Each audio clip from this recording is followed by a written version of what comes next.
Encontrándonos todos presentes, entonces, continuamos con la audiencia, con las alegaciones del Consejo de Defensa del Estado. Gracias, señoría. Como vimos en el primer bloque, nos habíamos adentrado, ¿no?, en los elementos del tipo propio del delito de cohecho. Lo primero que hicimos fue diferenciar, ¿no es cierto?, entre el acto propio del cargo y el acto con infracción a los deberes del cargo.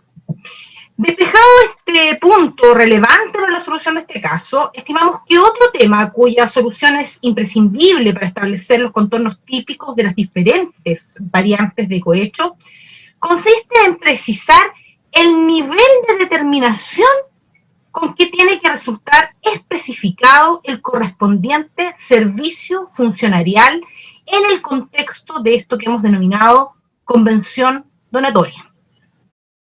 Para el profesor Mañalich, un modelo teórico adecuado para la reconstrucción de todas las variantes típicas de cohecho requiere dar cuenta de la relación causalmente asimétrica en que han de encontrarse el beneficio que el funcionario solicita o acepta recibir en su caso y el servicio funcionarial cuya eventual remuneración prospectiva o retrospectiva confiere relevancia típica a la solicitud y aceptación de beneficios económicos de parte de otro, del particular.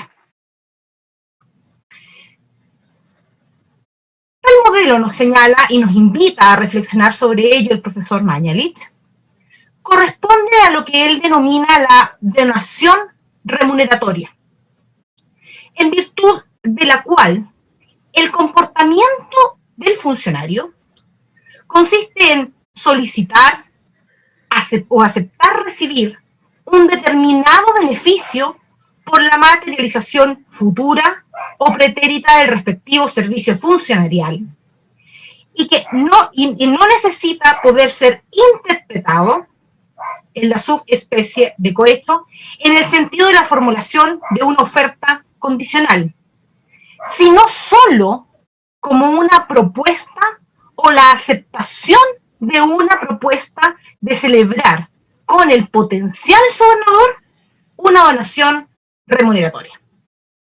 Esto es una donación que esté desprovista del carácter de una pura liberalidad.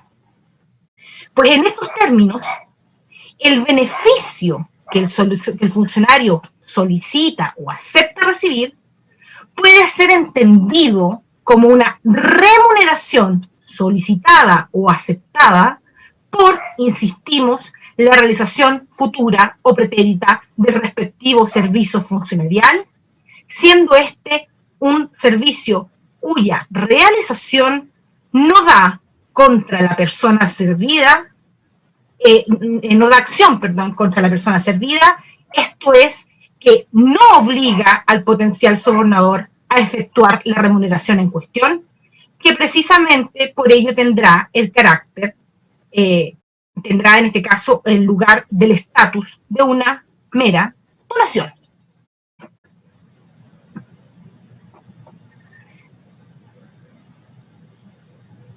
Esta convención probatoria, esta convención donatoria, a cuya celebración se orienta el comportamiento típico relevante por parte del funcionario. Es a la obtención de esta donación donatoria, es a donde se orienta entonces su actuar. Circunscribiendo esto al análisis de los artículos 248 y 248 bis, ya se ha establecido, ¿no?, ya hemos señalado que el servicio funcionarial para o por cuya realización el funcionario ha de solicitar o aceptar el respectivo beneficio, tiene que consistir bien o en la ejecución de un acto propio del cargo, o bien en la omisión de un acto debido del cargo, o bien en la ejecución de un acto con infracciones a los deberes del cargo, que es lo que se imputa en este juicio.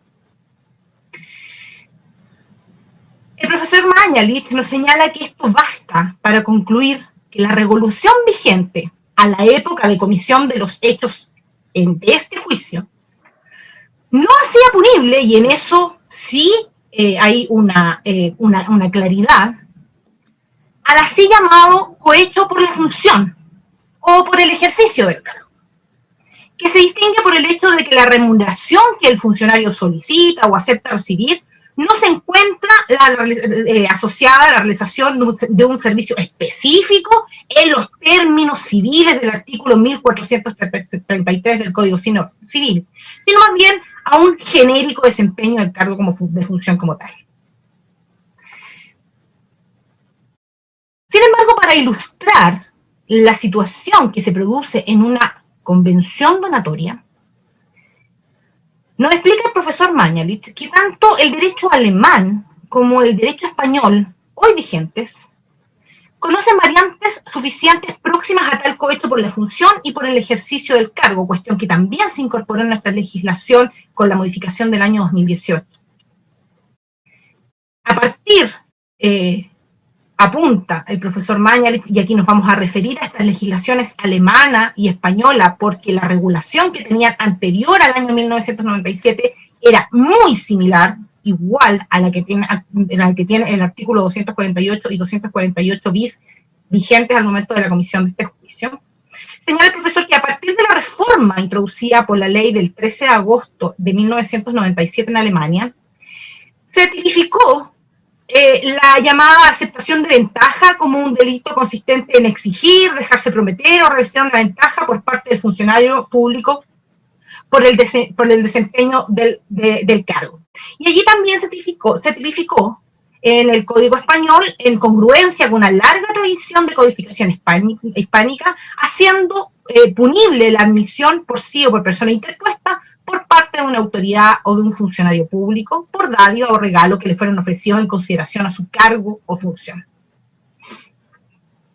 Es indiscutible, su señoría, que el artículo 248 y 248 bis exigen que el funcionario público solicite o acepte este beneficio económico para realizar o por haber realizado un comportamiento determinado constitutivo del respectivo servicio funcionarial en el sentido ya precisado.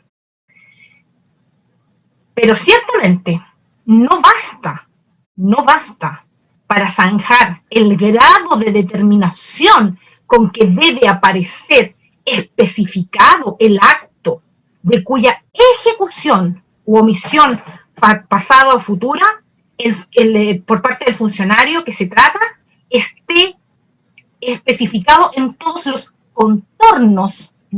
contornos y detalles que ello significa. Una actuación como aquella sí está sancionada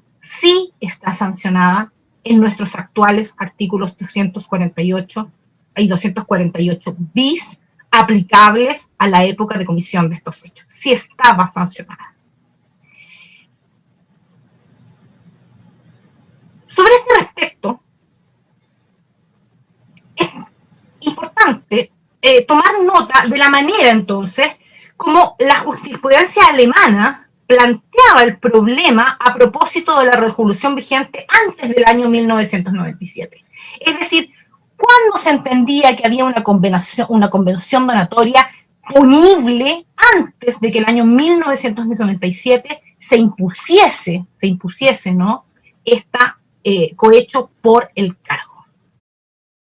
Es así como ya en un muy importante fallo pronunciado el 29 de febrero del año 1984 por el Tribunal Supremo Alemán, el cual citamos porque no solamente es citado por el profesor Mañalich, sino por otros muchos autores nacionales para referirse a este tema, llamó al Tribunal Federal Alemán explícitamente la atención sobre lo improcedente de sujetar la determinación de la respectiva acción de servicio a exigencias de precisión demasiado elevadas, pues lo contrario llevaría a privilegiar a aquellos funcionarios públicos, comillas, que se muestran venales no solamente respecto de una concreta acción de servicio singular, sino para ámbitos vastos de su quehacer. A esto se añade que los involucrados muchas veces no tienen representación precisa alguna acerca de cuándo, en qué oportunidad y de qué manera el funcionario debería dar cumplimiento a este pacto ilícito. Pues las acciones de servicio singulares correspondientes a aquello frecuentemente no se dejan determinar con antelación. No es posible determinar con antelación cómo y cuándo te voy a necesitar en virtud de esta convención donatoria. De ahí que no puede exigirse que la acción de servicio que constituye el objeto del pacto ilícito esté fijada en su figuración completa según tiempo, ocasión y forma de ejecución en todas sus particularidades. Sin perjuicio de que, como veremos y como vimos, perdón, a propósito de esta causa, son claras, son prístinas y han sido probadas las acciones de servicio que se desarrollaron en el tiempo respecto de qué leyes en específica y la forma como se debía ejecutar en este caso. Pues bien, siguiendo con esta tesis del profesor Mañalich apoyada en la jurisprudencia, señala que sería suficiente, es suficiente para efectos de satisfacer el tipo de los artículos 248 y 248 bis, que el acuerdo de los involucrados se encuentre referido a que el funcionario público, al interés de un determinado ámbito de tareas, debe activarse en una determinada dirección. Es decir, determinado cuál es la necesidad del beneficiario, el funcionario público, siendo requerido, debe actuar en la dirección que le da su beneficiario. En términos tales que la acción de servicio en cuestión esté establecida y sea reconocible según su contenido material o al menos en lineamientos gruesos, de tal manera que pueda determinarse en qué dirección ha actuado o habrá de actuar el funcionario público. Igualmente importante resulta otro fallo citado por el profesor Mañalich, también del Tribunal Supremo Alemán, del 23 de octubre del año 2002, esta vez refiriéndose a sucesos acaecidos con anterioridad al año 1997, que es un poco lo que ocurre, ¿no?, en este caso donde hubo un cambio de legislación. Reiterando su desestimación de la tendencia a someter la identificación de la correspondiente acción de servicio a exigencias de determinación claras, específicas y excesivas, sostuvo el Tribunal Supremo Alemán que es suficiente que quienes han de dar y recibir la ventaja estén de acuerdo acerca del tipo de servicio remunerado, también si ellos no tienen representación precisa acerca de, aun cuando si ellos no tuvieran representación precisa acerca de cuándo, en qué oportunidad y de qué manera el funcionario quiera dar cumplimiento al acuerdo.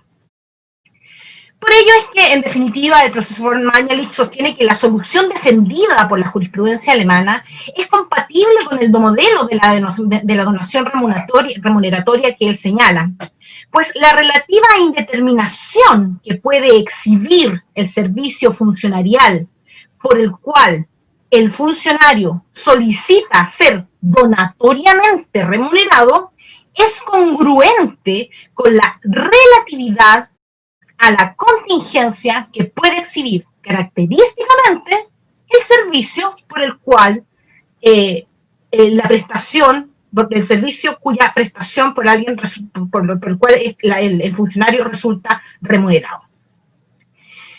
En ese sentido, sus señorías, el modelo de la donación remuneratoria exhibe, frente al modelo clásico del contrato sinalagmático, la ventaja de resultar considerablemente más adaptable a las particularidades de cada uno de los contextos regulativos en los cuales puede resultar aplicable.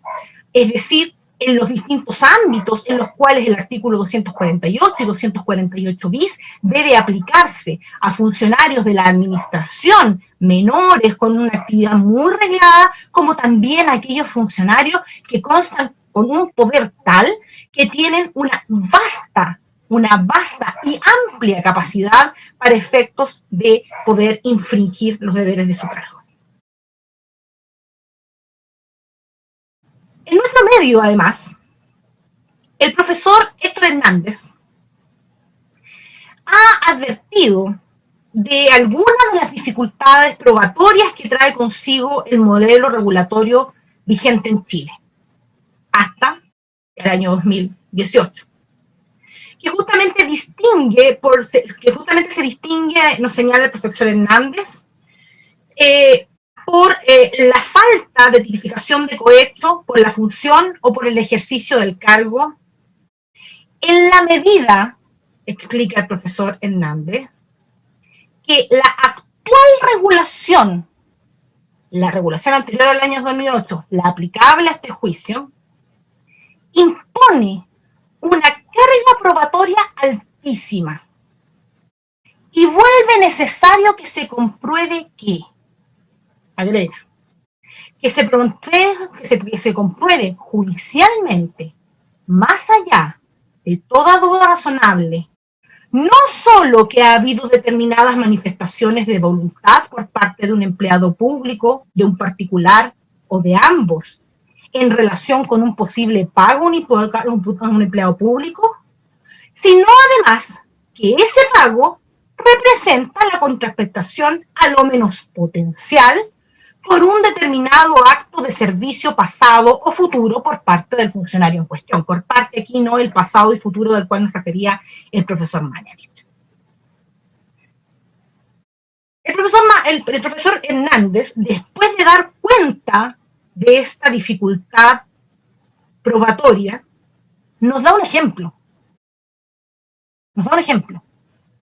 Y nos dice, observando que podrá darse por acreditado, pues sin duda habrá muchos casos en que sobre la base de indicios no será difícil tener por acreditada la conexión entre el pago y un determinado acto de servicio por una parte, porque, señala, no resulta plausible que el pago efectuado pudiera haber tenido una motivación independiente distinta de la calidad que ostentaba el sujeto que lo recibió.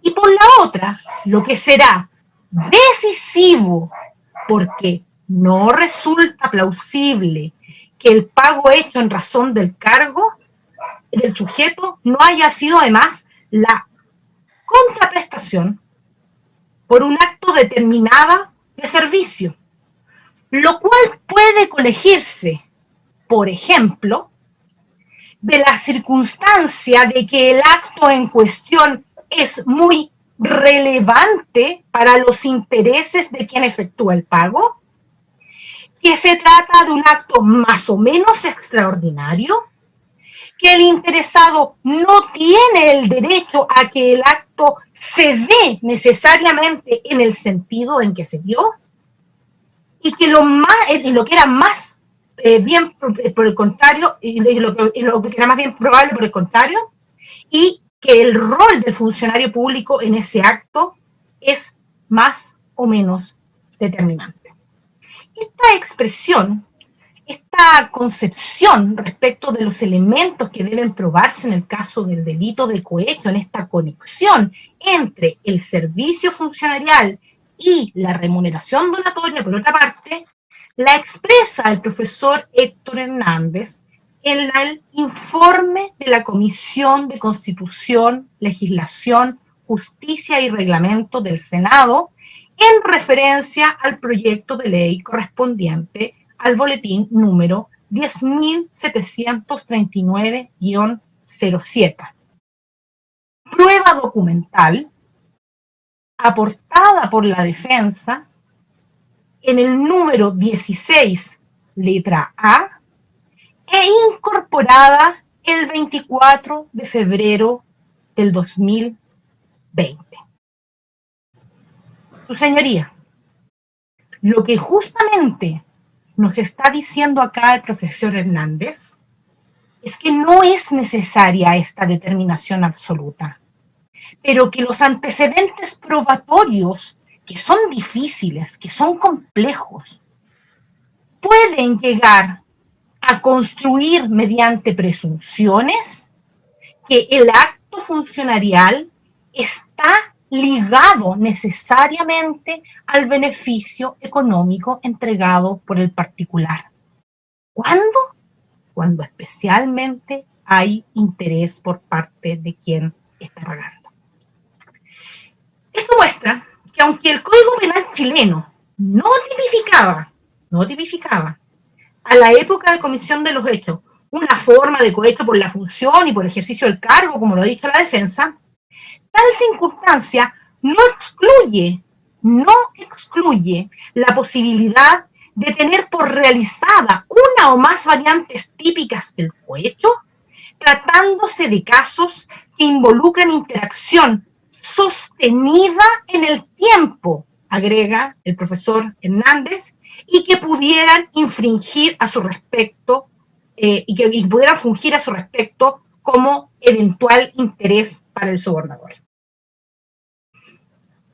El profesor Mañalich, volviendo a él, agrega que la comprobación procesal, entonces, de la realización del tipo de cohecho dependerá que, en atención a las particularidades de esa interacción, sean reconocibles indicios de que el beneficio solicitado o aceptado por el funcionario adquiere, en el marco de esta misma interacción, el sentido de una remuneración por la realización pasada o futura de algún servicio funcionarial.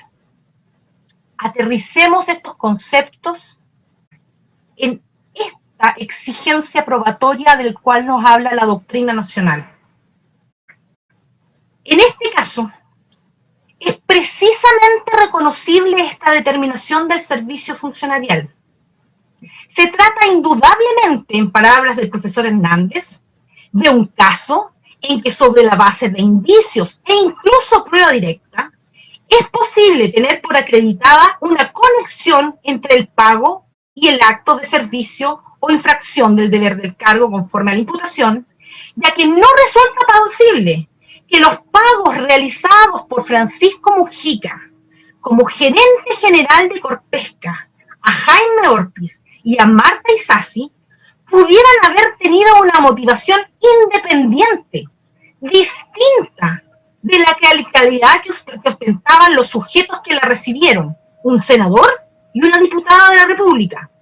Y por lo otro, lo que resulta además decisivo, según puntualiza Héctor Hernández en el documento ya referido e incorporado por la defensa, porque no resultaría plausible que el pago hecho en razón del cargo o de los sujetos no haya sido además la contraprestación por un acto determinado de servicio, lo que puede colegirse, por ejemplo, de las circunstancias de que el acto en cuestión sea muy relevante para quien efectúa el pago. En este caso, señorías, se trata nada más ni nada menos que la tramitación de la normativa, de varias normativas que regulan el funcionamiento de la empresa Corpesca, que se refiere al núcleo de su funcionamiento, asegurando así, a través de la donación remuneratoria al senador y a la diputada, el compromiso de estos funcionarios con sus intereses.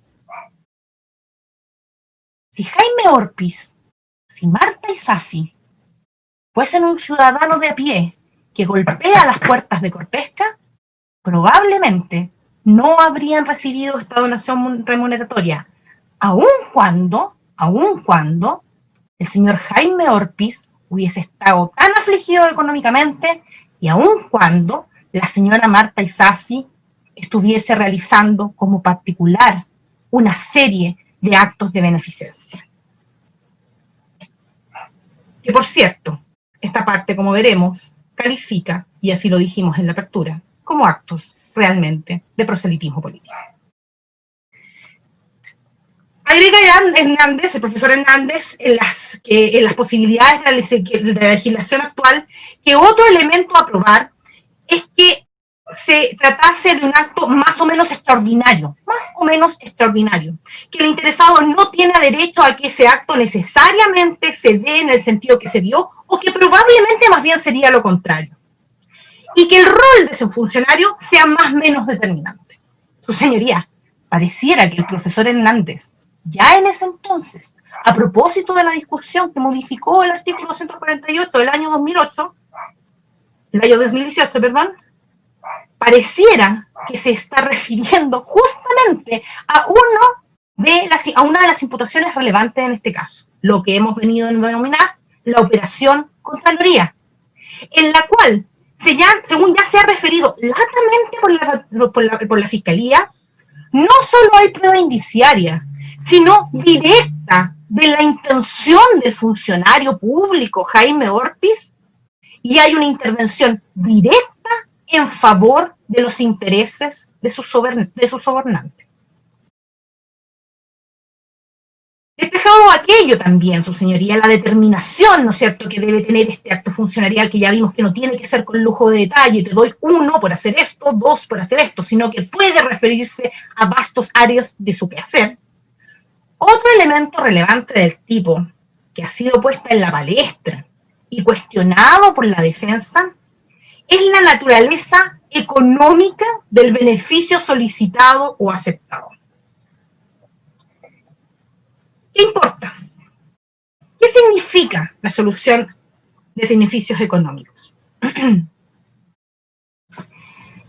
Su señoría, me parece que resulta indubitable en relación al solo tenor literal de los artículos 248 y siguientes del Código Penal, que en general especifican la contraprestación por la realización del respectivo servicio funcionarial con el funcionario que ha de solicitar y recibir consistentemente un beneficio económico.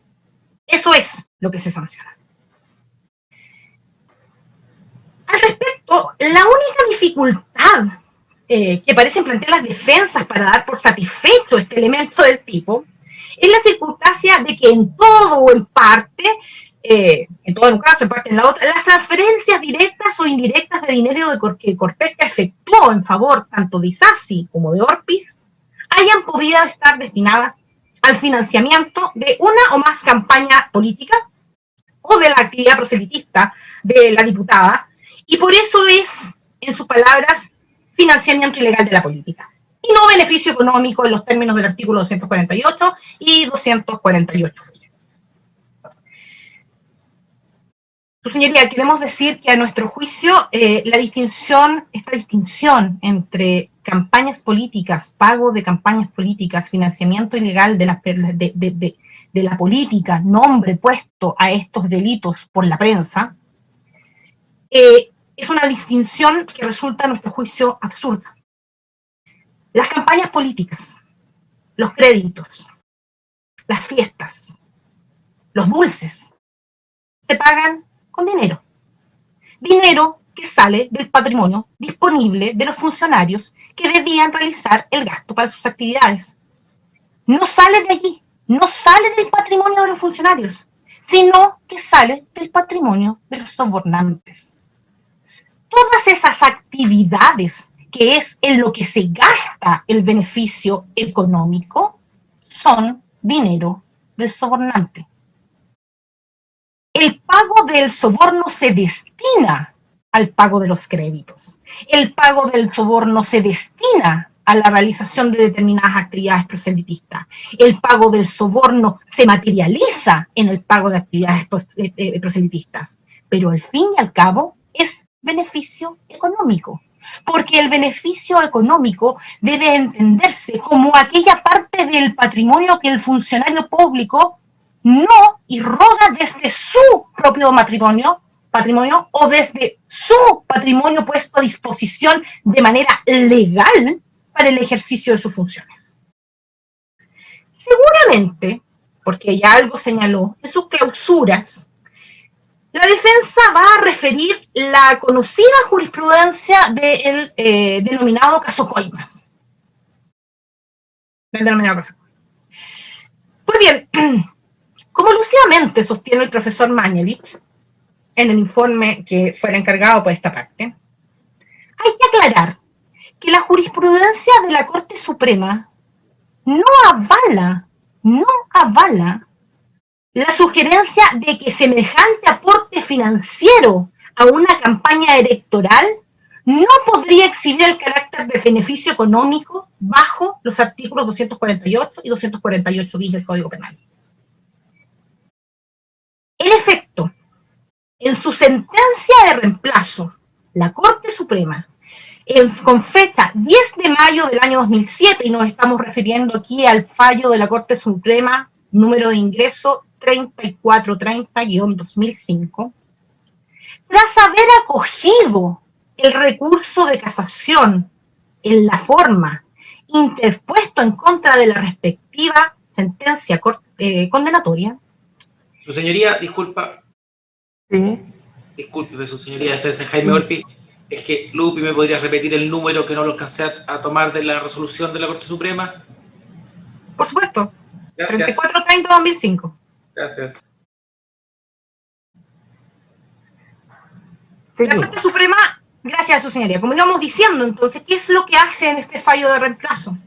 La Corte Suprema, en efecto, dio lugar a la absolución de uno de los acusados, por soborno, en razón de que este pago no era para obtener algún favor que se haya determinado en los autos, sino únicamente para financiar campañas políticas.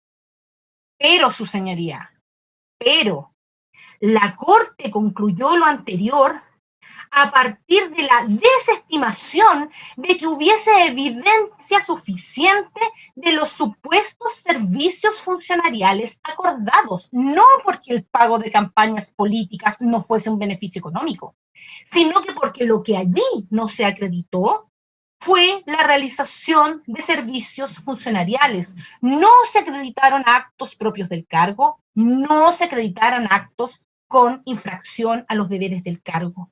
Cuestión que a juicio de esta parte, como ya ha sido expuesto por la Fiscalía, ha quedado acreditada por innumerable prueba documental, material, testimonial y por toda la construcción de prueba indiciaria que están llamadas sus señorías a valorar al momento de resolver este caso. Lo que hay aquí es una falta, en ese fallo lo que hay es una falta de un elemento de esta convención remuneratoria, una oferta aparte a cambio del aporte económico, consistente entonces en realizar estos actos, ¿no? O omitir estos actos o favorecer a este empresario o tercero. De allí que la Corte Suprema nunca haya que esta decisión de la Corte Suprema no haya dependido de una negación de que el aporte de dinero a una campaña política pueda constituir un beneficio económico en la tipificación del delito de cohecho, sino que únicamente que la detección de una insuficiencia probatoria en otro elemento, es lo que lo llevó a excluir la relación con el servicio funcionarial. Cuestión, insistimos, que en este caso no ocurre, en razón, como ya dije, de la copiosa prueba aportada a fin de satisfacer todos los elementos del tipo de cohecho, lo que permite afirmar su convicción con el estándar exigido por nuestra normativa procesal, eliminando toda duda razonable en base a los antecedentes directos y prueba indiciaria de que da cuenta que los funcionarios públicos juzgados por este tribunal solicitaron en varias oportunidades al entonces gerente general de la empresa cortesca Francisco Mujica Ortúzar beneficios económicos para el financiamiento de sus campañas políticas y actividades proselitistas, quedando disponibles para infringir los deberes particulares en un ámbito vasto de su quehacer, al privilegiar el interés particular de la actividad económica de la empresa Corpesca por sobre el interés general. Pero lo que es más importante, porque este es el núcleo real de la imputación, no develar en su actividad legislativa los lazos que con ella la unían, relación ilícita entre funcionarios públicos y la empresa privada que se extendió en el tiempo, desde el año 2009 hasta el año 2013, desde la necesidad de obtener, y surge esto desde la necesidad de obtener privilegios en la tramitación e interpretación de las leyes misceláneas de su área, hasta la total tramitación de la ley que regula el funcionamiento global de la actividad y giro de la empresa Corpesca, en interés de este particular. Realizadas, sus señorías, estas alegaciones en torno a los contornos del delito de cohecho que nos parecían relevantes para poder, avanzar en la resolución de este caso, vamos a hablar ahora y vamos a pasar a un capítulo de qué es lo que está aprobado en este juicio. Aquí su señoría, haciendo fe de la promesa entregada en torno a no tratar de repetirnos con el Ministerio Público, vamos a mencionar aquellos elementos que nos parecen fundamentales, centrales, y nos vamos a remitir a lo ya señalado por el Ministerio Público para dar por acreditados los hechos probados en este juicio. Primero que nada, su señoría, quisiésemos señalar que en esta línea, en cuanto a los hechos probados en el juicio, hay varios elementos propios del tipo imputado que son indiscutibles y que incluso son parte de convención probatoria, tanto respecto de Jaime Orpiz como de Marta Isasi. El primer hecho indiscutible y probado es la convención probatoria que permite dar por acreditado la calidad de funcionarios públicos del señor Orpiz y de la señora Marta Isasi.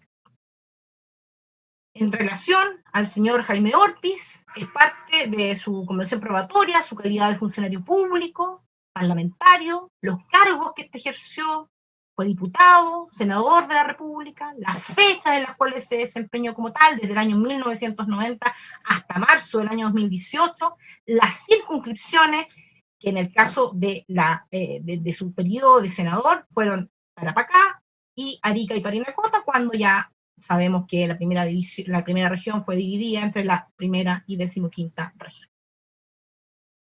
En relación a la señora Marta Isasi, esta parte logró con las defensas, las partes lograron convención probatoria de su calidad de funcionaria pública parlamentaria, siendo en el caso de ella diputada desde el año 2006 al 2014 por la región de Tarapacá.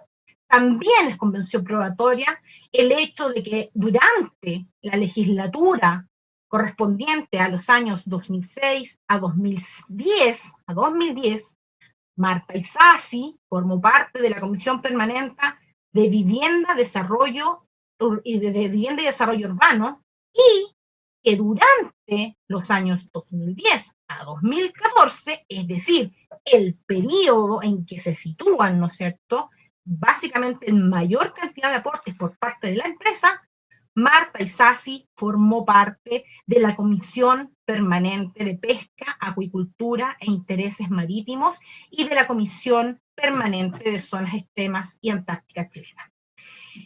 Recordemos, su señoría, ya lo hizo la Fiscalía, pero en este punto es importante, que el cambio de comisión de la señora Isasi, conforme los dichos del testigo Carrillo, estuvo mediatizado y estuvo influido por la solicitud y aceptación de los ofrecimientos económicos por parte de Corpesca. Ello además se puede deducir del hecho de que la propia imputada, la propia acusada, ha señalado que sobre estas materias ella no tenía ningún conocimiento y era mucho más razonable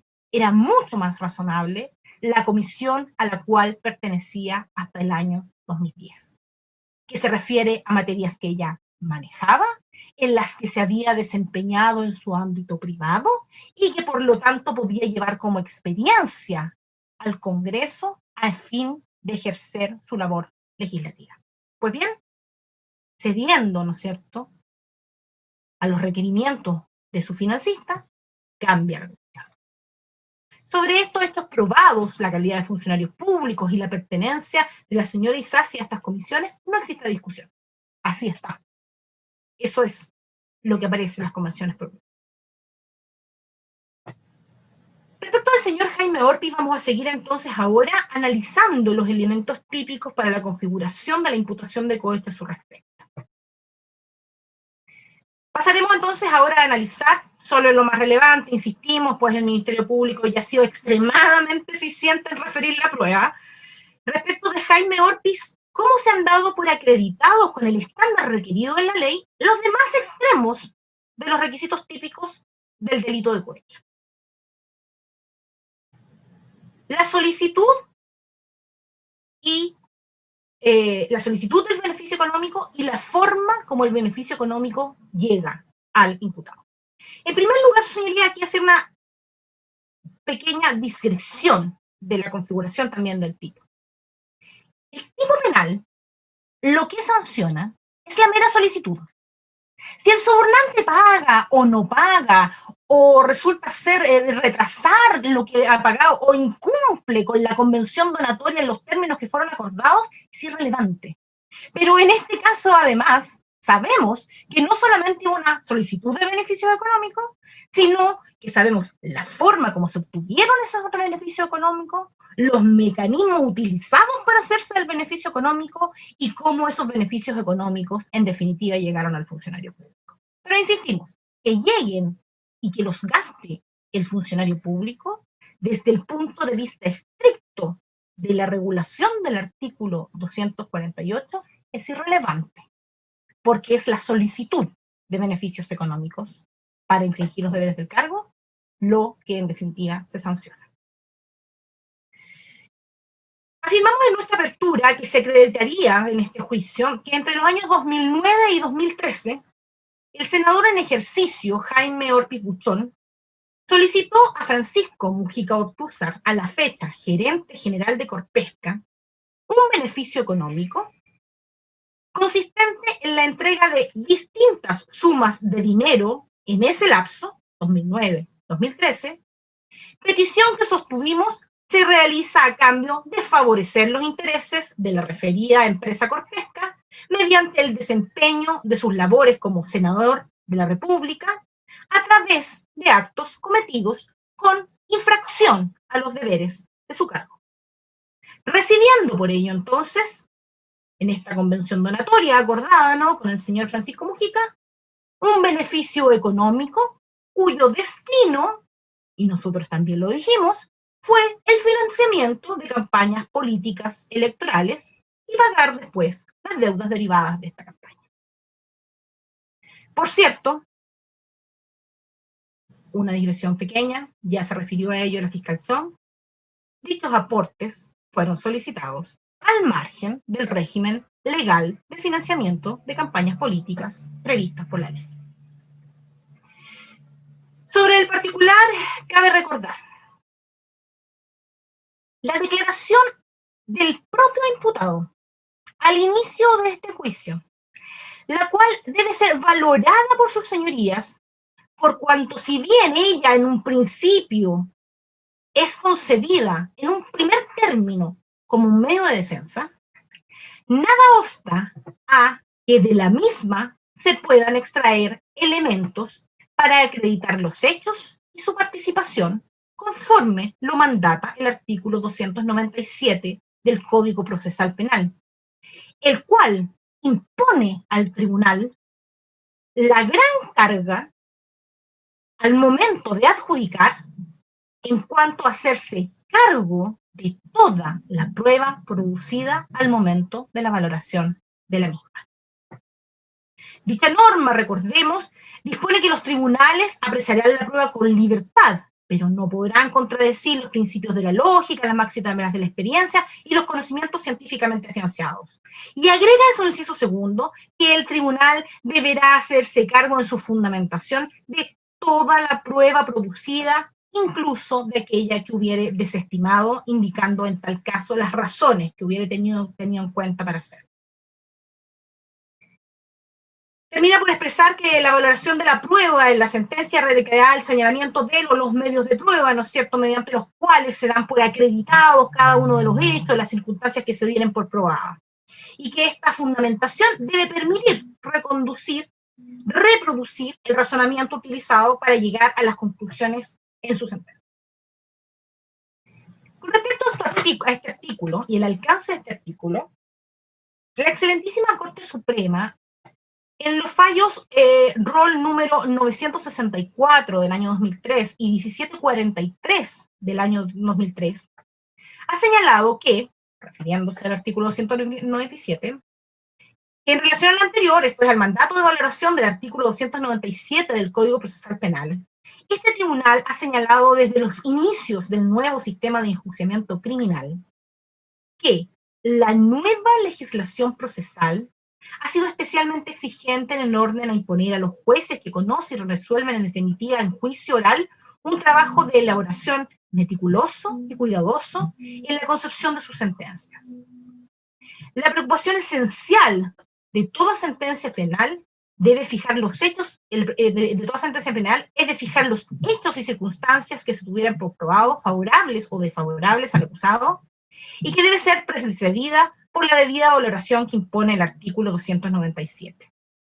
Esta norma, si bien es cierto, ha facultado a los tribunales para apreciar la prueba con libertad, en abierta y franca discrepancia con el sistema probatorio tasado del régimen inquisitivo, no ha hecho que lo ha hecho en el entendido que los tribunales no pueden, en modo alguno, como primera limitante, contradecir los principios de la lógica, las máximas de la experiencia y los conocimientos científicamente afianzados. Agrega la Corte, y luego exige que para hacer esta valoración, el tribunal debe hacerse cargo de toda la prueba rendida, incluso la desestimada, con señalamiento de los medios de prueba únicos y plurales con los cuales se dieren por probados cada uno de los hechos o circunstancias atinentes a la litis. Cabe señalar, su señoría, respecto de este fallo. Estamos hablando considerando específicamente en el caso del fallo 1743-03 de 12 de mayo de 2000 del 2013, del 2003, en su considerando 12º está esta expresión. ¿Qué se puede extraer de esta interpretación normativa de la Corte Suprema? No solamente la rigurosidad, ¿no es cierto?, a la cual debemos habernos acostumbrado y que ya estamos acostumbrados en la forma como se redactan las sentencias, sino que además hace alusión a la necesidad de referirse a todo el elemento y el bagaje probatorio que hubiese sido producido, pero que además pueden haber hechos que puedan estar probados por medios de prueba únicos o plurales, con tal de que esa prueba única esté acorde con estos principios que se hablan, ¿no? Máxima de la experiencia, los conocimientos científicamente afianzados y los principios de la lógica, y que no haya otra prueba, por supuesto, otra prueba más fuerte que desmienta ese hecho. En este sentido también, aquí queremos puntualizar, retomando lo que estábamos hablando respecto al señor Orpiz, no se puede obviar que la declaración del imputado Jaime Orpiz, a propósito de este elemento que estamos analizando, que es la solicitud de los beneficios económicos, da cuenta ya de los acercamientos al gerente general de Corpesca, Francisco Mujica, y de la solicitud de los beneficios económicos constitutivos, a nuestro juicio, del delito de cohecho del artículo 248. Así lo señaló el acusado en la parte libre de su declaración, el día 2 de abril del año 2019, en adelante. Y señaló dos cuestiones fundamentales en torno a acreditar y dar por acreditado en este juicio la solicitud de beneficios económicos. Primero, reconoce algo que no es parte de la imputación en esta causa, pero él mismo lo reconoce. Pero no puede ser considerado para efectos, por supuesto, de la imputación. Dice que la primera vez que recurrió a Francisco Mujica fue el año 2008 para solicitarle donaciones políticas para la elección de alcalde. Pasamos ahora a la parte de su declaración, que es parte de esta imputación. Posteriormente, el año 2009, como jefe político, no solamente tuve que contribuir a obtener financiamiento para mi campaña, sino que tuve que financiar íntegramente la campaña del candidato a diputado de aquel entonces, don Nino Bartolo. En relación a alcaldes y concejales, que fue el año 2012, ocurrió algo similar. Como jefe político de la región, tenía que contribuir al financiamiento de distintas campañas. Básicamente, el partido entregaba material a los candidatos, nada más. Luego, al explicar, ¿no?, el acusado su calidad de jefe político de la región, agrega: lo que he querido en esta parte demostrar es que como jefe político de la región me tocó la responsabilidad de partir prácticamente de cero y fundar un partido que existía pero que era débil, que estaba en formación y que dentro de las distintas responsabilidades que tenía que asumir como jefe de campaña, debía contribuir no solamente al financiamiento de mi carrera, sino de las distintas candidaturas que se presentaban en el tiempo. Todo este proceso de carácter electoral, durante todo este proceso de carácter electoral, recurrí en el año 2008 a Francisco Mujica para la campaña de ese año, para la campaña de senadores a diputados el año 2009 y en ocasión de elección de alcaldes y concejales del año 2012. Su señoría, el reconocimiento de esta solicitud es luego reiterado nuevamente en su declaración, en la cual especifica especifica el acuerdo con Francisco Mujica en cuanto al monto de los beneficios económicos. Corpesca ya le había pedido el año 2098, y en el caso del 2009, señala, le volví a solicitar. Me reuní con él en la etapa de campaña, y ahí se llegó a un acuerdo en que en la etapa de pre-campaña, Corpesca iba a entregar 5 millones de pesos mensuales. Y en la etapa final, es decir, octubre, diciembre, 10 millones de pesos mensuales. Y que en este caso, se iba a extender hasta la primera fase o los primeros meses del año 2010. Vamos a ver que eso no fue así, se extendió muchísimo más, lo cual refuerza esta idea de este pacto de convención remuneratoria para abordar deudas de campañas. Y en esa reunión, señala posteriormente el señor Orpiz, le solicité dinero para financiar la campaña y especialmente la precampaña, a través de boletas, al igual como lo hice con todo el resto de las empresas.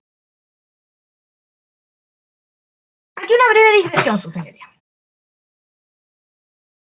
Esta última frase, al igual como lo hice con todo el resto de las empresas, es un intento de emparejar, pero a la baja, a nuestro juicio, a la baja, emparejar a la baja, la situación con otras empresas que también le otorgaron financiamiento a su campaña. Señala el señor Orpiz en su declaración, en este sentido y refiriéndose a las otras empresas, que para poder financiar mi campaña, porque no estaba preparado para hacerlo, pese a que ya vimos que falta de fondos exactamente el señor Orpiz no tenía, recurrí no solo a Corpesca, sino que hice lo que todos hicieron, que fue recorrer muchas empresas para tratar de financiar esta etapa que yo denominaría pre-campaña. Después de recorrer un sinnúmero de empresas durante esta fase, me dieron Kiborax, Agrícola Tarapacá, Entel, Costanera y GTD. ¿Qué fue lo que obtuvo y cómo obtuvo y en qué momento lo obtuvo el señor Jaime Orpiz estos pagos relacionados con campañas políticas? Respecto a la empresa Kiborax, ha quedado acreditado en este juicio mediante documental de la defensa 99, número 99 A1, 2, 3 y 4 romano, incorporada el 17 de mayo del año 2019, las boletas números 61, 62, 63 y 64 de Carolina Gacitúa, 4 boletas, emitidas a la empresa Kiborax, todas ellas en el mes de mayo del año 2009, pre-campaña, por un monto total, 3 de ellas por un monto de 5 millones de pesos y una por 3 millones de pesos. Respecto de Agrícola Tarapacá, la defensa incorporó, en abono a su tesis, ¿no?, el documento número 98, de 5 de abril del año 2019. Boleta de honorarios electrónica emitida, número 32, emitida por doña Bárbara Molina Elías a Agrícola Tarapacá. Una boleta. Fecha de esa boleta, diciembre del 2009. Única fecha, diciembre del 2009. Campaña del 2009, diciembre del 2009. Monto, 2 millones de pesos. Una boleta nuevamente, acreditado con la prueba de la defensa, número 98, también incorporada el 5 de abril de 2019, correspondiente a una boleta de honorarios electrónica número 30, también emitida por Bárbara Molina Elías en diciembre del 2009, única, diciembre del 2009, por 1.800.000 pesos. 2 boletas a Entel, prueba de la defensa, documental de la defensa, 104 y 105, incorporadas el 5 de abril del año 2019, boletas de honorarios números 22 y 25, emitidas por Lorena Lara Saldías. 2 boletas, agosto, octubre del año 2009, monto 5 millones cada una. GTD, una boleta. En este caso, no tenemos la boleta, sino que lo que se incorporó fue de la evidencia material de otros medios, de la defensa número 12, el 16 de mayo del año 2019, la imagen del anverso y reverso del cheque serie número 640-8752 del Banco Estado emitido por GTD Teleductos S.A., a Carolina Gacitúa Larenas, de fecha 22 de enero del año 2010, inicios del 2010. Monto, 5 millones de pesos. 5 empresas, su señoría. 5 empresas. 9 boletas. 9 boletas. No hay punto de comparación ni puede construirse en los términos de la convención donatoria de la cual hablamos en Cortesca, una imputación a título de cohecho respecto del señor Jaime Orpiz por esas boletas. Y esa es la razón por la cual no son parte de la imputación, porque no hay además ningún antecedente que permita hacer una conexión lógica entre esta donación remuneratoria, entre este beneficio económico y los actos funcionariales. Y como esta era la tesis de la defensa en general, sus señorías, como lo saben, no está obligada a probar nada en juicio. Es el acusador el que tiene que probar. pero se transforma en una obligación de la defensa probar sus tesis alternativas cuando el acusador tiene suficiente prueba para probar la tesis de imputación. Si el senador Orpiz pretendía emparejar la situación de estas 5 empresas con la situación de Corpesca, debió haber entregado elementos que hicieran homólogo los casos para hacer ver, como se pretende, que todas estas conductas ilícitas, que bajo sus términos todos lo hacían. Yo en este juicio no escuché a nadie diciendo yo también lo hacía. Yo por lo menos no escuché a nadie. Aquí la defensa no trajo a nadie a decir yo también lo hacía. Tratar de dar esa situación de normalidad, de normalización de la conducta, justificando realmente la anomia del acusado, era de cargo de la defensa.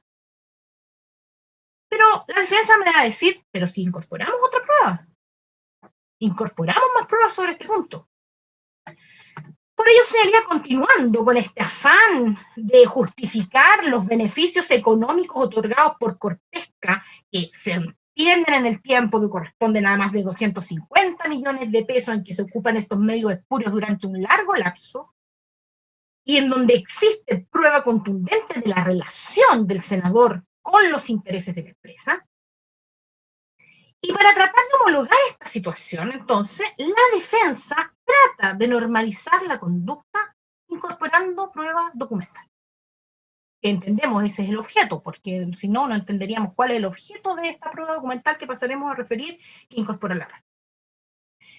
Con la declaración del acusado Orpiz, la defensa del acusado Orpiz incorporó la prueba documental 49E de la defensa.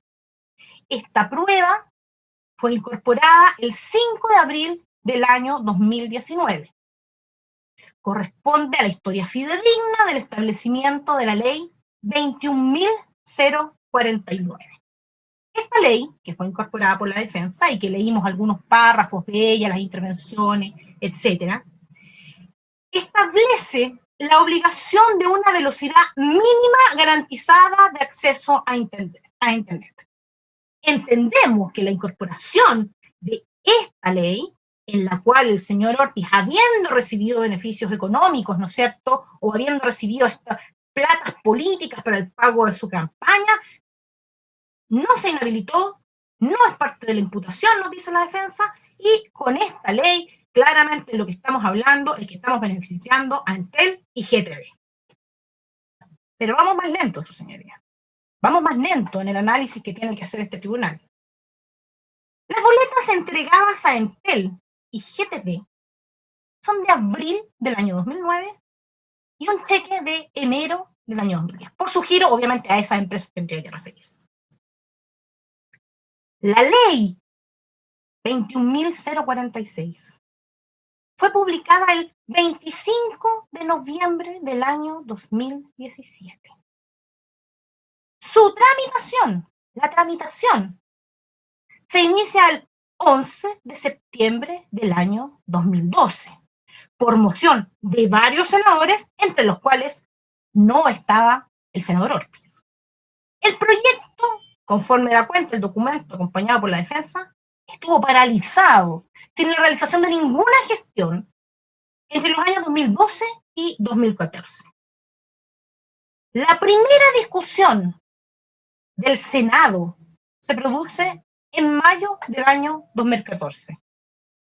Y esa es la primera vez que el señor Jaime Orpiz, en mayo del año 2014, y la primera vez que el señor Jaime Orpiz interviene en razón de esta ley, refiriéndose al articulado de la ley, es en abril del 2015, su señoría. Me pagaron la campaña del 2009, estoy en el 2005, ha sido espuro. No estaba recibiendo plata de Entel y GTD en ese momento. No estaba recibiendo aportes periódicos, como en el caso de Corpesca, por un largo lapso, en virtud de esta convención remuneratoria. No es la misma situación. Sigamos analizando. La defensa nos aporta entonces ahora la prueba documental propia de la defensa de Orpiz, la 49D. La 49D se refiere a el establecimiento fidedigno de la ley 20.599, que regula la instalación de antenas emisoras y transmisoras de servicios de telecomunicaciones, nuevamente relacionado con el giro de las empresas Entel y GTD, cuyas boletas, recordemos, son del año 2009 y del año 2010. Este proyecto, su señoría, se ingresa en su primer trámite constitucional a la Cámara de Diputados el 16 de abril del año 2007, mucho antes de la solicitud de los beneficios, del pago de campañas políticas, o de lo que trata de hacer entender la defensa que nosotros también deberíamos haber entendido como beneficios económicos. Entra entonces, como lo decíamos, a primer trámite constitucional a la Cámara de Diputados el 16 de abril del año 2007, como se dio lectura en este juicio, en el mensaje de la sesión de legislatura, en la sesión número 17 de la legislatura 355. Esta ley es publicada en junio del año 2012. O sea que uno diría, bueno, efectivamente los pagos de Entel y GTD se sitúan en un tiempo medio de tramitación de esta ley. Sin embargo, su señoría, pese a tener esta relación con la empresa Entel y GTD, que se trata de emparejar con la relación de Corpesca, la primera intervención del señor Orpiz refiriéndose a esta ley es sencillamente aprobar la idea de legislar. Y eso ocurre en junio del 2011, un año y medio después de que recibió este financiamiento por parte de GTD y un año y 6 meses desde que recibió el financiamiento por parte de Entel. Tiene una intervención en toda la tramitación de la ley, una intervención. Y todas sus demás intervenciones son simplemente para consignar su voto. Nada más. Nada más. Por último, la defensa también incorporó la prueba 49C, de 27 de febrero del año 2020, el 27 de febrero del año 2020, mediante lectura. Es la impresión del texto de la historia de la ley 20.698 que propicia la ampliación de la matriz energética mediante fuentes renovables no convencionales. Me costó, su señoría, relacionarlo con alguna de las empresas que había financiado. Pero en definitiva llegué a la conclusión de que ese giro quizás podría estar relacionado con la empresa Kiborax. Esa ley podría haber tocado a la empresa Kiborax, pese a que la empresa Kiborax señala que es una empresa chilena, que extrae luxetita de lagunas salinas, que está ubicada en las regiones del norte, que la empresa procesa material para producir ácido bórico, productos agroquímicos, productos para la exportación, principalmente productos agroquímicos. Esto, señoría, solamente lo digo en forma de referencia, porque nada de esto fue acreditado en el juicio. Lo digo como de referencia, es algo que busqué en internet para saber qué era con qué se podía relacionar esto de la propiciación de una matriz energética mediante fuentes no renovables convencionales, con Entel, con GTD, con Agrícola Tarapacá. Con Kiborax podría ser porque a lo mejor Kiborax produce litio. No produce litio. Al menos no lo declara así en su página, y así no ha sido acreditado en este caso. Entonces, ¿cuál es la importancia de la incorporación de esta ley en abono a la tesis de la defensa? Ninguna.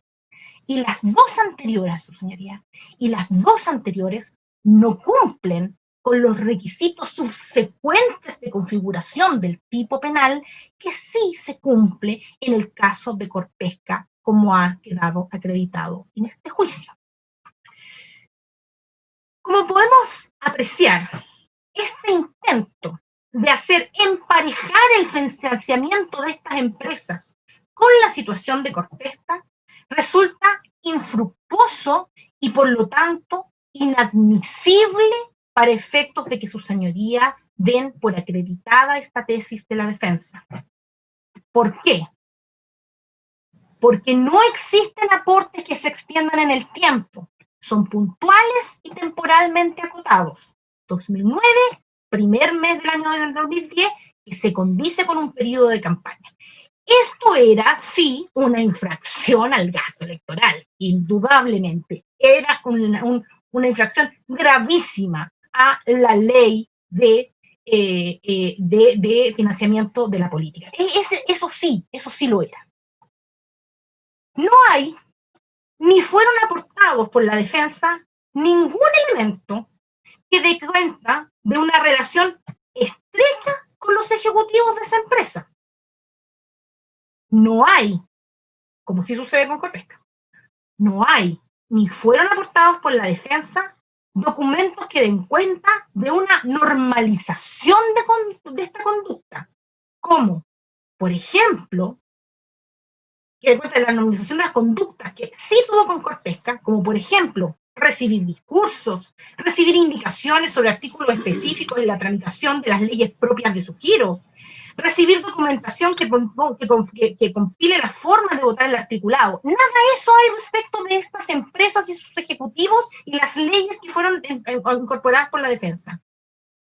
No hay tampoco en este juicio antecedentes de contactos con empleados de esas empresas mediante correos electrónicos, lo cual hiciera naturalizar que siempre ha existido esta situación en que los gerentes generales de las empresas que me colaboran, comillas, en mis campañas políticas, se pueden comunicar cuando quieran conmigo y mandarme lo que ellos quieran. No hay, su señoría, no hay tampoco presentaciones respecto de estas empresas amparadas en un falso entender del derecho por la petición, ni ante la Contraloría General de la República, ni ante la Superintendencia, ni ante las subsecretarías del ramo, ni ante ningún otro organismo público encomendado como procurador, como intermediador de los intereses particulares de estas empresas. Todo eso, señoría, sí existe en el caso de Corpesca. Y eso ha sido lo que se ha acreditado en este juicio y que permite, por tanto, conectar el beneficio económico con la infracción de los deberes del cargo y configurar así, respecto de estos empleados públicos, el delito de cohecho sancionado en el artículo 248 bis. Los montos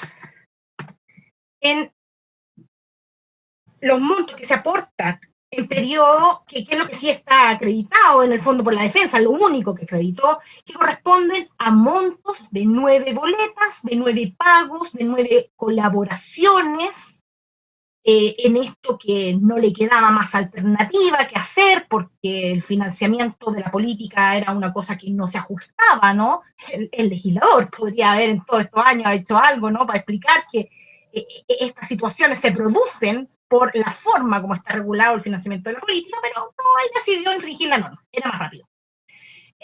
Los montos que se aportan en estos periodos efectivamente de campaña y acotados a ello no se emparentan, por tanto, su señoría, en nada con la situación y relaciones del acusado Jaime Orpiz en relación con los contactos espurios e ilícitos que mantiene con la empresa Corpesca durante los años que son imputados en este juicio.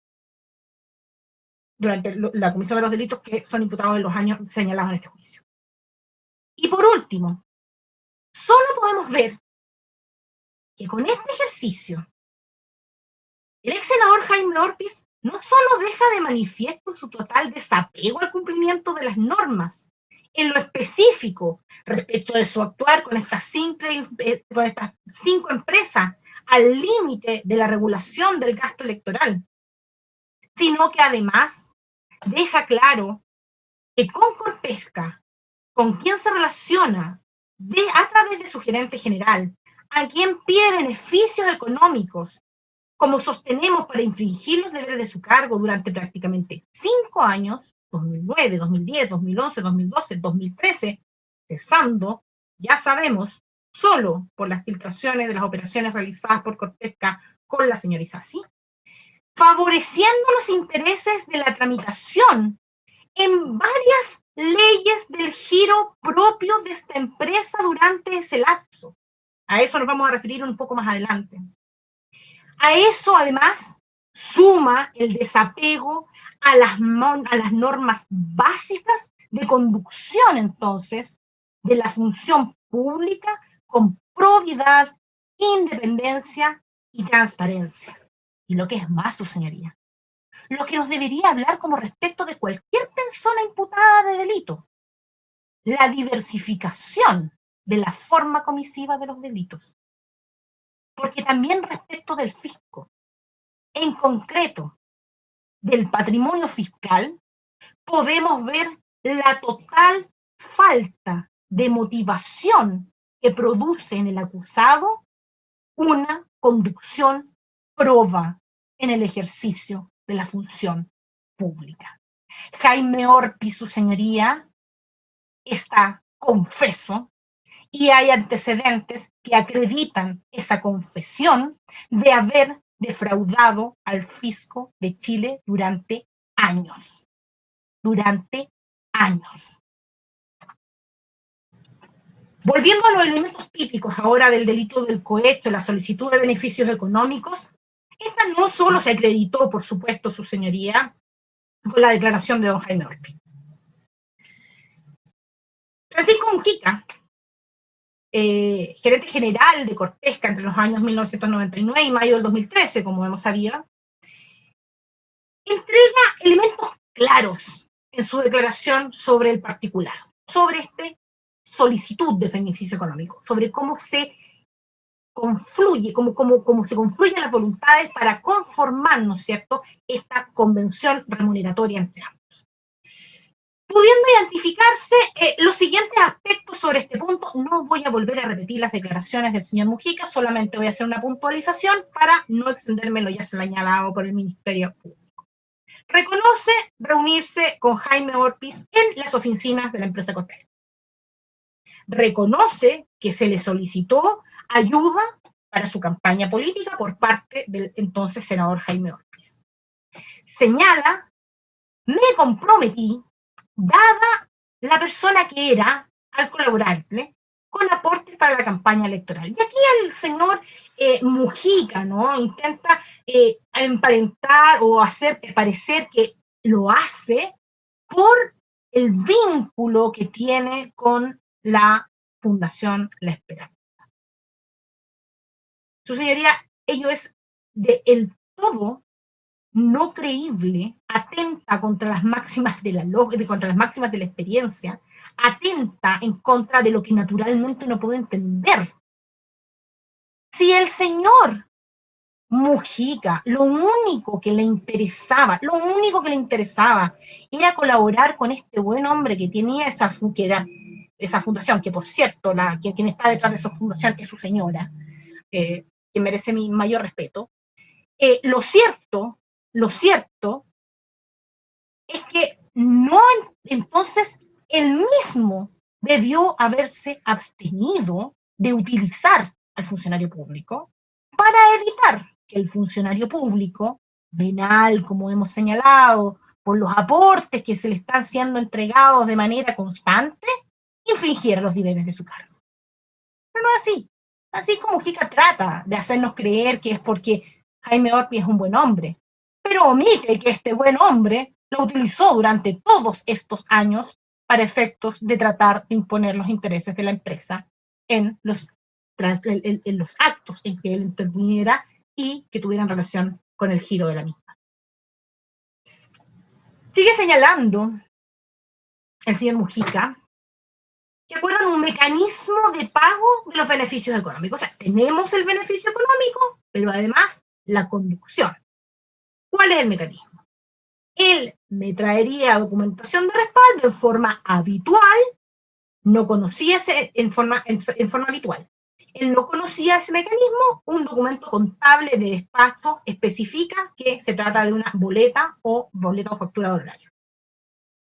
Una boleta o factura, boleta de honorario. ¿Acuerdan la materialización del mecanismo? La boleta, ya se ha referido, venía dentro de un sobre que reconoce, porque en sus propios términos, traía un papelito pegado en la boleta y que decía que era una boleta de Jaime Orpiz. Este papelito pegado en la boleta, que implicaba que cada vez que Jaime Orpiz iba a solicitar el beneficio económico, tuviese que incluirlo y remitirlo mensualmente o más de una vez al mes en algunos casos al señor Mujica, importa cada una de esas solicitudes una solicitud punible a título de beneficio económico. Una solicitud punible a título de beneficio económico que determina que este hecho haya sido imputado en calidad de reiterado y que por la cantidad de años, boletas, solicitudes y pagos realizados determinaron que esta parte acusadora y el Ministerio Público aplicaran, solicitaran a su señoría, tienen la pretensión de que la reiteración del artículo 251 del Código Procesal Penal debe ser aplicada en su máximo. Esto es 2 grados. Asume, perdón, su señoría, me tengo que conectar un segundito porque se me está acabando la batería.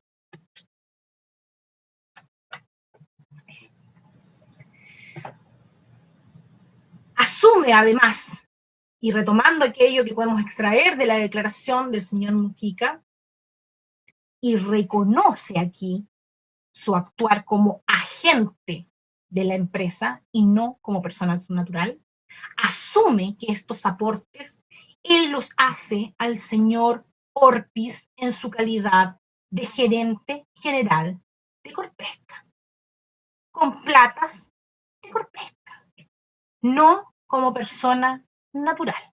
Aquí, nuevamente, una leve digresión, su señoría. Su señoría, yo le voy a dar, yo, gerente general de una gran empresa, le voy a entregar dinero a una persona porque la considero buena y bondadosa, que casualmente además es senador de la República y me puede servir para el giro de la empresa, y lo hago, por cierto, con dinero de la empresa. Y la empresa no se da por notificada, no tiene ningún cuestionamiento a estos pagos, no tiene mecanismos que puedan hacer que estos pagos espurios, ilícitos, provenientes de esta convención remuneratoria se detengan, sino que además, su señoría, como quedó claro de las preguntas que se le hicieron en su oportunidad al señor Angelini y a otros ejecutivos de la empresa nunca se sintió robada por el señor Mujica. La empresa no le pidió que restituyera esta plata que le había dado a este buen hombre que tiene la Fundación Esperanza. La empresa asumió como un gasto real el pago de estos coimas. Coimas, señoría. Así se llama el beneficio económico. Coimas. Las asumió como propias. Y las asumió como propias desde que rectifica las boletas y desde que no inicia ni una acción, ni interna, ni externa, ni denuncia a su gerente general por haber regalado el dinero de la empresa. Su señoría, no estamos hablando aquí de, no me fijo en esos cheques de 150.000 pesos, como señaló el señor Viviani. Estamos hablando de 250 millones de pesos, su señoría. Y uno podría decir, bueno, para la economía de la empresa no es mucha. Su señoría, yo le aseguro que en el ámbito privado, un empresario que se fue estafado por un trabajador por 250 millones de pesos, sin duda, acción en contra de él. Sin duda, acción en contra de él. E incluso por mucho tiempo. Reconoce. Quiero cerrar este punto, su señoría, el último reconocimiento de la declaración, el punto 6, que reconoce además el señor Mujica que los servicios que estaban señalados en las boletas, además, no se prestaron. Y que por lo tanto son un mero vehículo para el pago de los beneficios económicos. Y aquí puedo cerrar, su señoría, si lo desea, para continuar en la jornada del día lunes. Sí, perfecto. Hemos terminado con el segundo bloque y vamos a hacer un receso entonces, esta vez hasta el día martes 13, por cuanto el día lunes es feriado. Así que tengan ustedes... ¿Señoría? ¿cierto? ¿Señoría? Sí, defensa del acusado, señor Ortiz. Sí, señoría, quería hacer una petición antes del receso. Sí. Esa relación con la... Porque cuando nos dieron las instrucciones, específicamente cuando también Jaime Retamal solicitó la aclaración si podíamos usar o no medios tecnológicos, PowerPoint, o mostrar algún tipo de evidencia, se nos dijo que no. Pero no tocamos el tema de los informes en derecho. Entonces ocurre lo siguiente, que el Ministerio Público ya ha hecho valer y ofreció efectus vivendi un informe en derecho, entiendo, del profesor Juan Pablo Mañalich, que también ha sido en la audiencia de hoy citado y hecho suyo, porque al parecer ellos fueron los que lo encargaron por parte de doña Lupi, del Consejo de Defensa del Estado. Entonces lo que quería es solicitar al tribunal que por su intermedio se solicitase al resto de intervinientes que se acompañaran o se nos hicieran llegar copias, mejor dicho, de dichos informes para poder hacernos cargo del tenor del mismo. ¿Ya? La verdad es que no, dado que se trata de informe en derecho, al parecer, de acuerdo a lo referido, solicitados, pagados y hechos para esta causa, es que no tenemos cómo acceder a ellos sino mediante la entrega que de una copia nos haga a la defensa quien los pagó, es decir, el Consejo de Defensa del Estado, al parecer.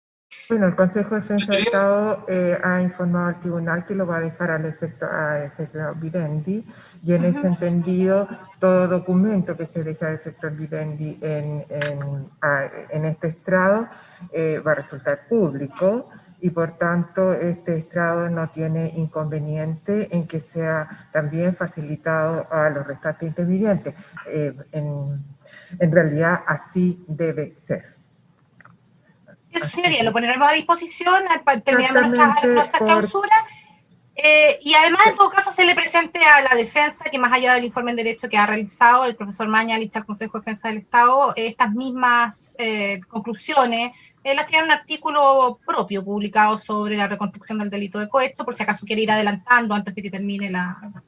Perfecto. Entonces, concluida la intervención del Consejo de Defensa del Estado, va a hacer llegar el documento y quedará a disposición entonces de los restantes intervinientes. Magistrado. Defensa del acusado, señor Mardones. No, yo no soy el acusado, magistrado, pero sí... Ay, perdón. Perdón, señor defensor. No se preocupe. En todo caso, no hay inconveniente en eso. El día viernes. Y no se preocupe. Magistrado, es que lo que pasa es que aquí se ha abierto un debate que es distinto y que nosotros no hemos tenido con anterioridad. Entonces, el tribunal está resolviendo una situación que a mí sí me gustaría abrir debate, porque lo que plantea el colega Rodríguez, en lo cual yo estoy de acuerdo, que efectivamente se habla respecto de un informe que nosotros no hemos tenido a la vista y que no forma parte de ninguna incorporación como medio probatorio. Pero muy distinto es lo que plantea el Consejo de Defensa del Estado en cuanto a dejarlo a disposición del tribunal. Esa es una situación que yo me opongo, porque eso no forma parte de un alegato de clausura. Uno puede hacer mención de distintas situaciones, pero dejarlo como un elemento para el tribunal es una situación que es distinta.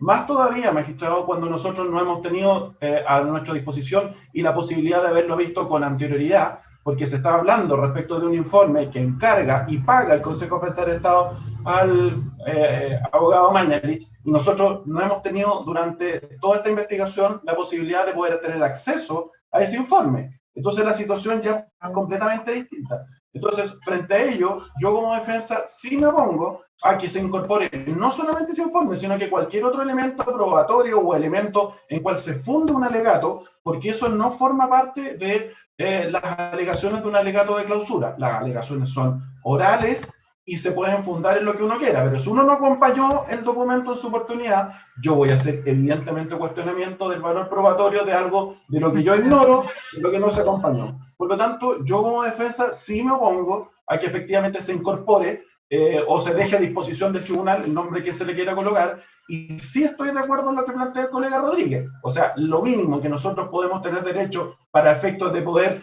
controvertir lo que se señala por parte del Consejo de Defensa del Estado, que debió haber puesto efectivamente ese documento si efectivamente iba a hacer mención de él, y no hacer afirmaciones parceladas respecto de un documento que evidentemente nosotros desconocemos.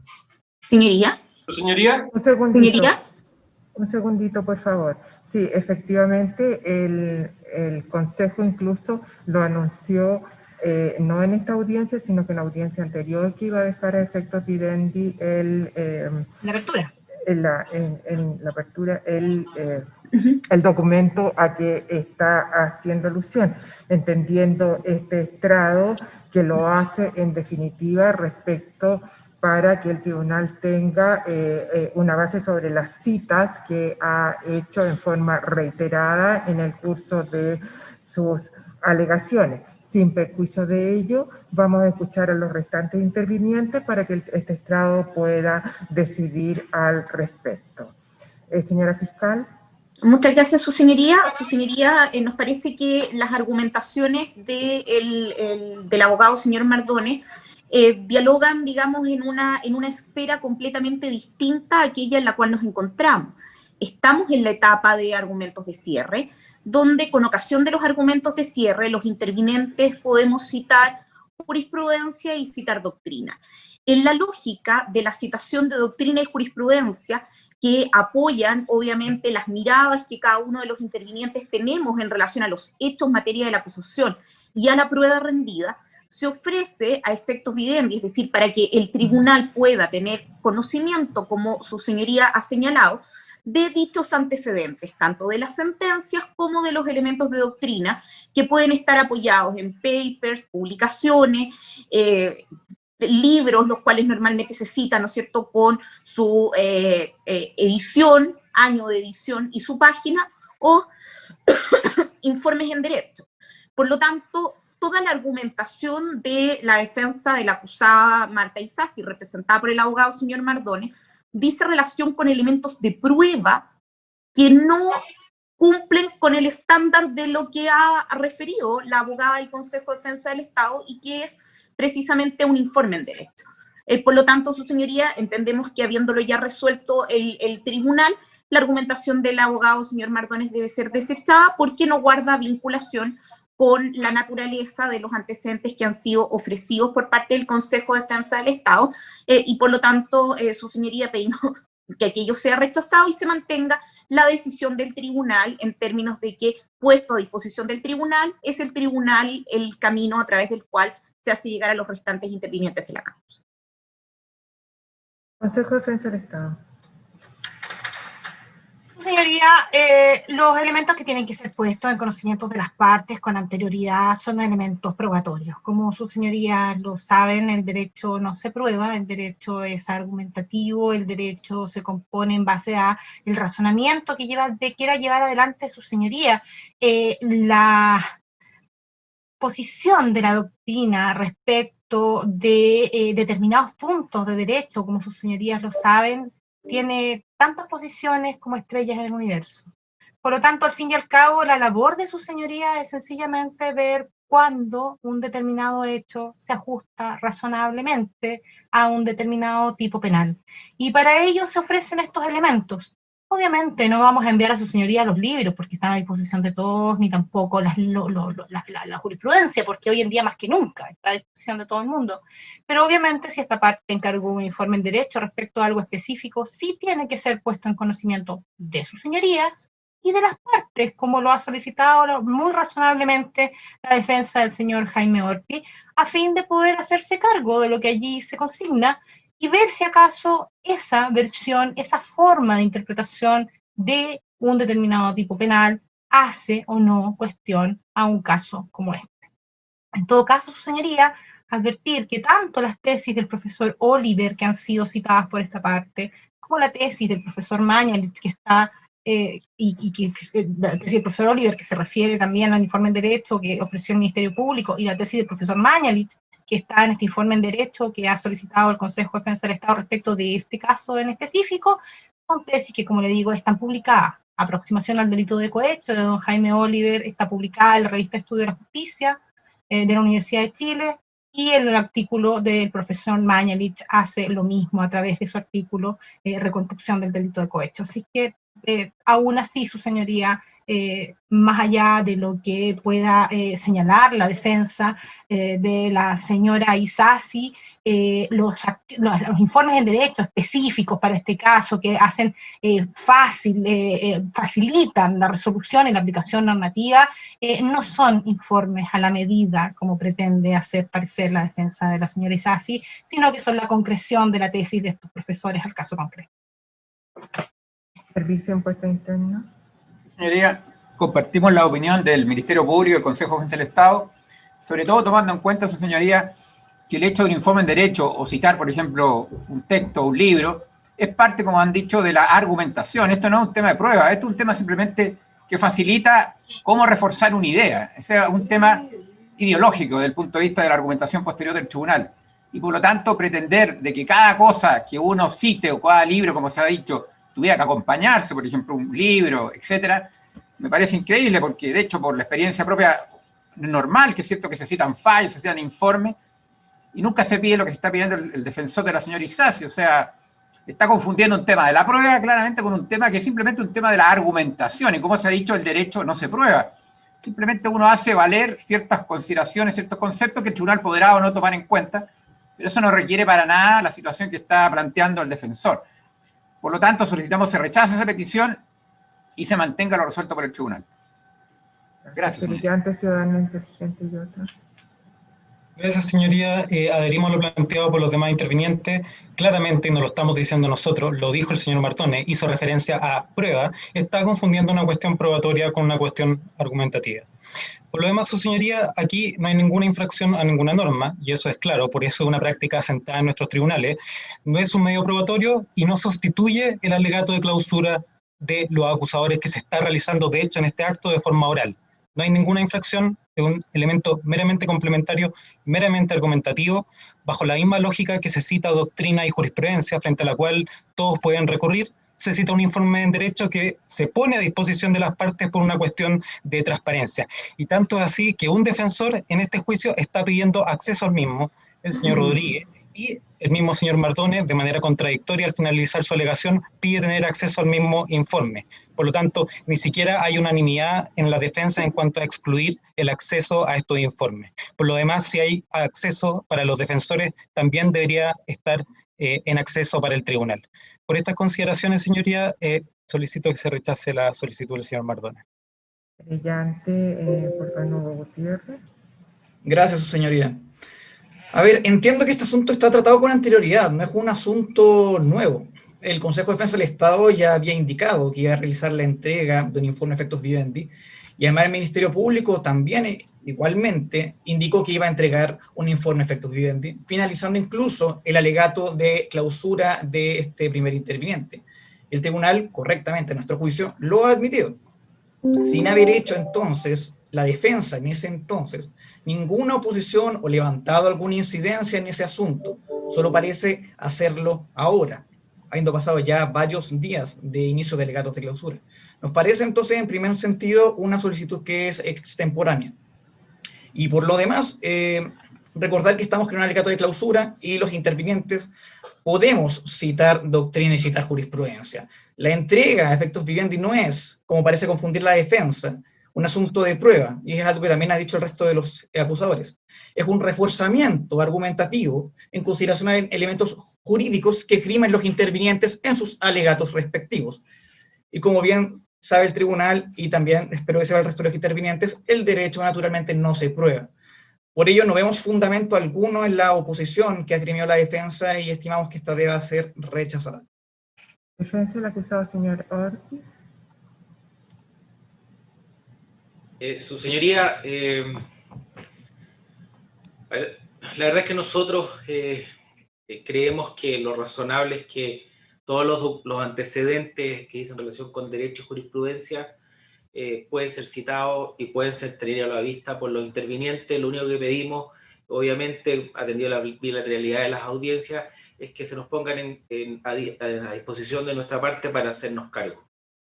Claramente no se trata de temas a nuestro juicio probatorio, y al revés, creemos que enriquece bastante lo que es la discusión de este juicio, el conocimiento y poder estudiar el detalle de lo que señalan profesores como Mañalich u otros, porque muy bien como lo dijo doña Lupi, esto es como el cielo, cada profesor tiene una doctrina, hay miles de estrellas, y por lo tanto queremos saber cuánto alumbra esta estrella específicamente del profesor Mañalich.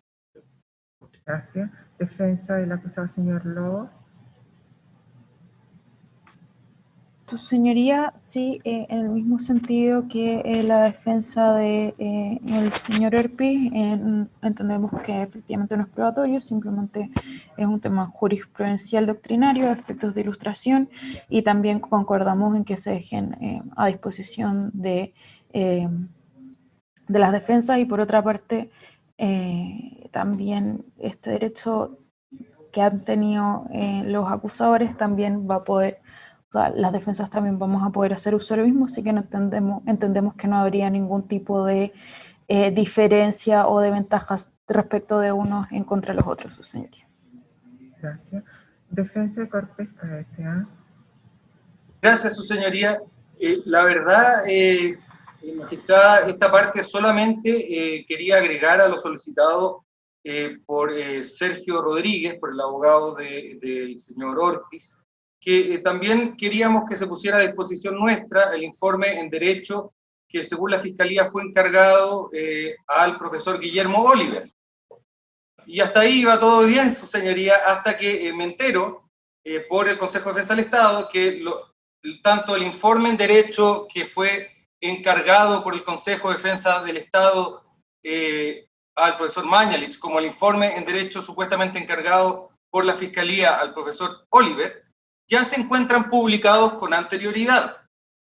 Entonces, ahora sí que necesitamos ver con más razón los informes en derecho, porque yo tengo acá una publicación del profesor Guillermo Oliver, que tal como dijo el Consejo de Defensa del Estado, se llama Aproximación al delito de cohecho, pero dice, este presente trabajo ha sido realizado en el marco del proyecto de investigación Fondesit, número tanto, etcétera, etcétera. Y respecto al informe que, según el Consejo de Defensa del Estado, es el mismo que se ha encargado, o sea, pagado por el Consejo de Defensa del Estado, veo un informe que es idéntico, que dice el cohecho como propuesta o aceptación de una donación remuneratoria, y aparece como un informe que fue preparado por el profesor para las sesiones patagónicas de Derecho Penal. Entonces, su señoría, para mayor transparencia, solicito que se nos envíe a todas las partes los informes encargados, según se ha dicho, tanto por el Consejo como por la Fiscalía, para ver si se pagó 2 veces o si se pagó ya un informe hecho con anterioridad por estos profesores. Es importante para ver las diferencias, además, que pueden tener uno u otro, su señoría. Señoría. Señora fiscal. Sí, yo solamente, su señoría, quiero hacer una precisión a propósito de la última argumentación del abogado señor Baum. Entendemos, su señoría, que lo relativo al pago o no pago de los informes no guarda vinculación, su señoría, con lo que dice relación con este incidente al cual nos llama el tribunal a discutir. Y otra cosa es las argumentaciones de clausura que los abogados deberán reservarse para el momento correspondiente. Ahora, lo que hemos señalado y lo que ha dicho precedentemente la abogada del Consejo de Defensa del Estado es que las mismas conclusiones, tanto de los profesores Oliver como Mañalich, se encuentran respaldadas en documentos que se encuentran publicados, toda vez que, evidentemente, como acontece con aquellos profesores que se dedican al análisis penal y a la dogmática, traducen, ¿no es cierto?, sus conclusiones en papers que se encuentran, en este caso, y artículos que se encuentran publicados. Ahora, atendido lo resuelto por el tribunal, el Ministerio Público va a presentar por escrito al tribunal el informe del profesor Guillermo Oliver, al cual hicimos alusión en nuestro alegato de clausura, para efectos que sea puesto a disposición de todos los intervenientes. Perfecto. Sería lo mismo. El Consejo va a hacer lo mismo, señoría, lo va a poner a disposición. Nosotros solamente queremos precisarle al señor Baum que un informe en derecho tiene la gracia de precisar la doctrina a un caso en concreto. Gracias. La magistrada González va a pedir una aclaración. Puede parecer quizás una obviedad lo que voy a preguntar, pero por lo que tengo entendido, lo que se ha estado diciendo aquí es que estas citas que se hacen a ambos profesores, y en este caso especialmente al profesor Mañalich, usted dice, están en un informe en derecho, pero son las mismas conclusiones que podemos encontrar en X y X documentos. No son las conclusiones, señoría, porque la diferencia entre un artículo y un informe en derecho... Es que a eso quería ir. El informe en derecho es específico respecto de este caso. Es un informe en derecho. Entonces, ¿cómo puede decirme usted que son las mismas conclusiones que podemos encontrar en los libros? No son conclusiones, señoría. La forma como interpreta el delito de cohecho el señor Mañalich en este caso es congruente con la reconstrucción que él hace del delito de cohecho en sus artículos. Perfecto, esa era la duda que tenía. No hay un cambio de posición adaptado para el Consejo de Defensa del Estado. Pero quería saber eso, quería entender entonces que esta congruencia dice relación con generalidades, pero el informe de derecho fue específico para este caso. Para este caso, justamente. Muy bien, eso era. Y respecto del profesor Oliver, señora Chong, ¿así también es? Efectivamente, su señoría, respecto del profesor Oliver, también se le realizan consultas específicas relativas a este caso, y evidentemente el contexto de su análisis, en los mismos términos señalados por la abogada Aguirre, no varía en lo absoluto respecto de lo que ha sido su posición conocida en torno al delito de cohecho, y que se encuentra materializado también en el artículo que la abogada Aguirre ha referido. Muy bien. Perfecto. Gracias. El tribunal va a resolver, le voy a solicitar unos minutos. La pausa en la sala privada.